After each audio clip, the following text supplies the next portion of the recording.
If you're looking for a new YouTube channel to binge, you have to check out OzTube7779.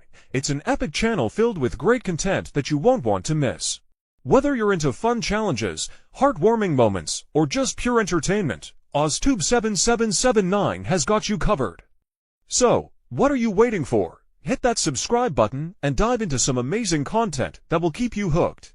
Trust me, it's totally worth your time and sub. Don't miss out. OzTube7779 is the place to be. Jill stands in the kitchen, another morning of making breakfast, as she does what little she can to please her husband Richard.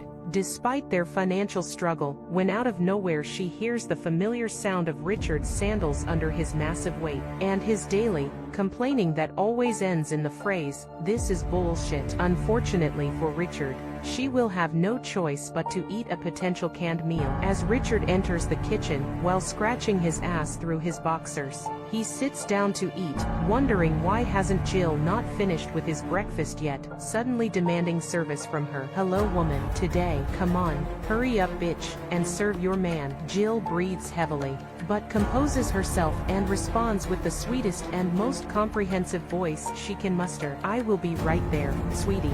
Jill walks over to Richard and places a can of tuna in front of him, while hoping for dear God Richard doesn't flip out. Richard asks with anger and confusion, "What the hell is this? What am I, a fucking cat?" Jill tries her best to explain herself, responding, "It's the best I could do babe. Look, I put mayonnaise on it. You like things with mayo." A furious Richard responds by smacking the can of tuna to the side as it falls to the floor. Richard begins to scream like never before as drops of his saliva fly out of his mouth. "Tuna, all I get is fucking tuna. The fucking cat eats better than I do, you worthless, scrawny tramp." Jill begins to panic, not knowing what you say as tears begin to form in her eyes. "Babe, please calm down." Richard smacks the table, making a sound that echoes across the apartment, followed by yelling, "I damn my luck ever agreeing to marry you. You are useless in the kitchen, and you are even worse in bed. I bet you think a blowjob is filling a mattress with air." As Jill becomes slightly frustrated and angry, she tries to excuse herself for what she thinks is a poor behavior for a wife, feeling ashamed of not fulfilling Richard's needs to perfection. "Richard, I already told you, I'm not comfortable doing those things." Richard responds with, "Bullshit, you are a woman, you are supposed to obey your man. I own you, I should replace you with Sky, your boss. A beautiful brunette doctor with a great ass, a real woman, and I bet she wouldn't mind if good ol' Richard gives her a meat injection." Jill begins to sob, feeling how her heart is stomped on mercilessly by the words that come out of his mouth.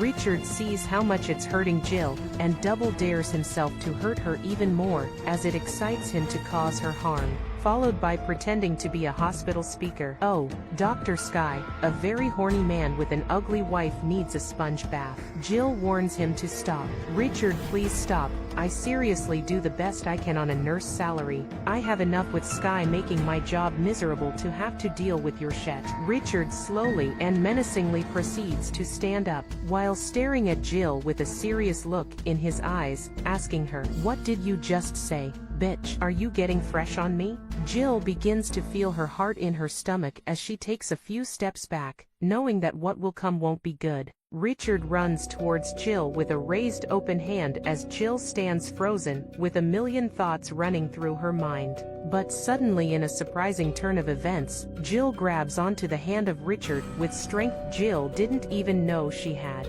As her hand acts within its own will, squeezing the hand of Richard tightly, almost causing pain, and with clenched teeth filled pure anger, Jill responds, "If you ever lay a fucking hand on me again, I swear to God I will castrate you with a tuna can lid." As Richard stands there, stunned by Jill's sudden show of strength, she releases his hand and steps back, her chest heaving with adrenaline and fear. She can't believe she just said that, but at the same time, she feels a strange sense of empowerment. It's the first time she's ever stood up to Richard, and it feels pretty damn good. But the moment is short-lived. Richard's shock quickly turns to anger, and he lunges at Jill, grabbing her by the throat and slamming her against the wall. "You think you can threaten me, you little bitch," he growls, his face inches from hers. "I will show you what happens when you cross me." Jill gasps for air, her hands scrabbling at Richard's fingers as he tightens his grip around her neck. She can feel herself starting to lose consciousness, her eyes begin to slowly roll onto the back of her head.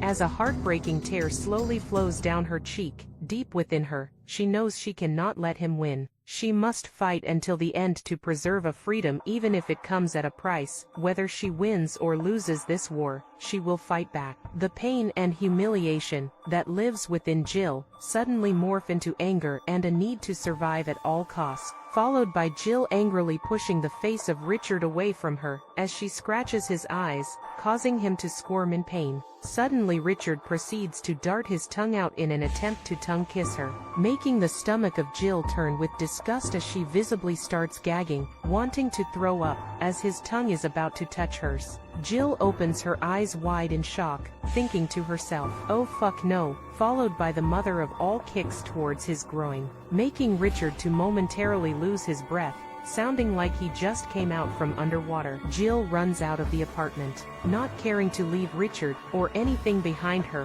Whatever happens now, it will be in the hands of destiny. As Jill runs out of the apartment, her heart pounding in her chest, she doesn't look back. She doesn't know where she's going or what she's going to do, but she knows she can't stay there any longer. She runs down the stairs, her feet barely touching the ground, and bursts out of the building onto the street. The second the foot of Jill touches the cold, moist ground, Jill takes a deep breath, feeling the slight cold against her skin as the sweet smell of rain fills her lungs. For the first time in a long time, she feels free. The price of liberty sometimes is expensive, but Jill is willing to pay for that price. As Jill stumbles through the merciless downpour, her soaked hair plastered to her face, she wraps her arms tightly around herself, shivering uncontrollably as the icy rain pelts her skin. Her bare feet squelch in the mud, each step in agony as she wanders aimlessly, lost and alone. Time seems to stretch on endlessly as she walks, the minutes ticking by with excruciating slowness. It feels like an eternity has passed when Jill finally spots a bus stop up ahead. She quickens her pace,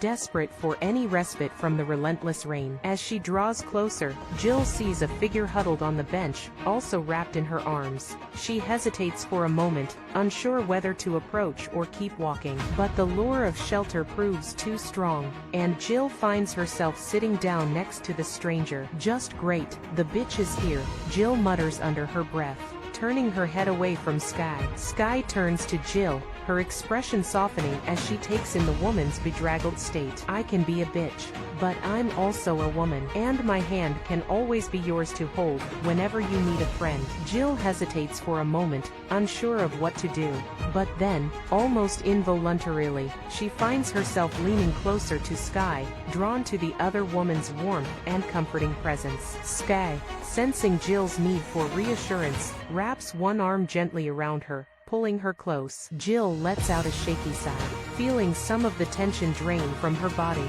She rests her head on Sky's shoulder, nestling into the crook of her neck. For the first time in what feels like forever, Jill feels safe, protected, cherished.